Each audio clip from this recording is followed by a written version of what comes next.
नमस्कार. दैनिक सूर्योदय लाईव्हमध्ये आपले स्वागत. नमस्कार.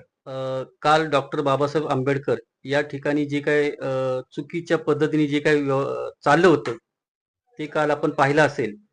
त्याप्रकारे जो त्यांच्यावरती कारवाई होणारच आहे. पण आपण मंडणगड वासीय म्हणून त्या गोष्टीकडे कसे पाहता?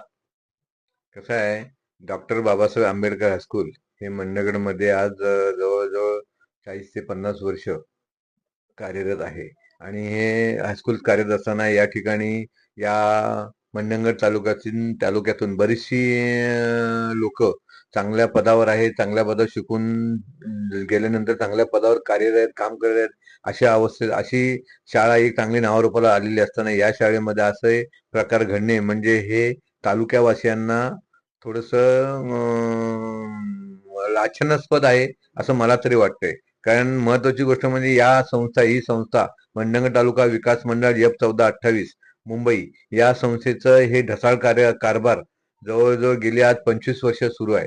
जवळजवळ 2005 पासून मुळात या संस्थेचं चेंज रिपोर्टच झालेलं नाही आणि तिथपासून त्याच्या अगोदरपासून इथे सर्वेसर्वा म्हणजे विनोद दळवी हे जवळजवळ आज जवळ 25 ते 30 वर्ष सेक्रेटरी, स्वतः सेक्रेटरी पण तेच आहेत आणि सगळ्या गोष्टी तेच करत आहेत. महत्वाची गोष्ट म्हणजे इथले या संस्थेचे अध्यक्ष आदरणीय भाईसाहेब जगताप हे होते. हे आदरणीय भाईसाहेब जगताप असताना सुद्धा त्यांच्या कारकिर्दीमध्ये या शाळेचं एक चांगल्या प्रकारे शाळेचं नूतनीकरण व्हायला हवं होतं आणि चांगल्या प्रकारे शाळा नावारूपाला यायला होती. कारण का ते भाई जगताप हे सुद्धा त्या डॉक्टर बाबासाहेब आपले महामानव डॉक्टर बाबासाहेब आंबेडकर यांचे मूळ गाव आंबडवे या गावाच्या शेजारच्या आणि त्या ग्रामपंचायतच्या हद्दीतलेच एक तिथले ते स्थानिक भाई जगताप आहेत आणि तिथले ते विद्यार्थी आहेत, त्या शाळेचे विद्यार्थी आहेत, या शाळेचे विद्यार्थी आहेत. असे असताना त्यांच्या ह्याच्यामध्ये सुद्धा या गोष्टी घडतात आणि ते स्वतः अध्यक्ष असताना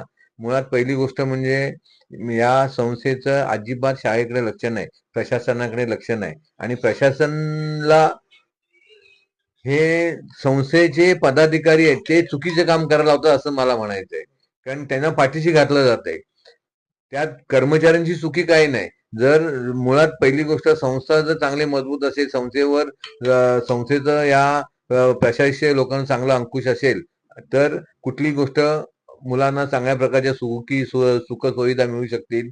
त्याच्यानंतर इथं आता कालचा जो प्रकार झाला, तांदूळामध्ये अळी सापडल्या. आता हे आत्ताच नाही, हे पूर्वीपासून असं चाललेलं आहे. पूर्वी तर वेगवेगळे ठेकेदार नेमले जात होते. आता मला वाटतं माझ्या हिशोबाने ठेकेदार मुळात नाहीच आहेत. आता ते नेमकं काय ते सुद्धा ते स्पष्ट करू शकले नाही, की नेमकं कोणाकडे आपण काम दिलेलं आहे पोषण आहाराचं. पोषण आहार हा ज्वलंत प्रश्न आहे. हा पोषण आहारासारखा प्रश्न हा विद्यार्थ्यांच्या तुम्ही जीवाशी खेळताय. कारण का तांदळामध्ये अळी, खडे आणि स्वच्छता अजिबात कुठल्याही बाथरूमची स्वच्छता नाही, मुलींसाठी नाही आणि शासन आता बेलापूरला प्रकार घडला. त्याच्यानंतर आता राज्यामध्ये बऱ्याच ठिकाणी अशा मुलींच्या असुरक्षिततेचा प्रश्न निर्माण झालेला आहे आणि असा निर्माण प्रश्न झालेला असताना मंडणगडच्या डॉक्टर बाबासाहेब आंबेडकरच्या ठिकाणी अशा प्रकारचं सगळ्या गोष्टी होणं म्हणजे हे मंडणगडवासियांना लाजवण्यासारखं आहे आणि प्रशासनाचं कोणत्या बाबतीत लक्ष नसल्या कारणाने प्रशासन सुद्धा इथे कुठेतरी कमी पडतंय असं मला म्हणायचंय.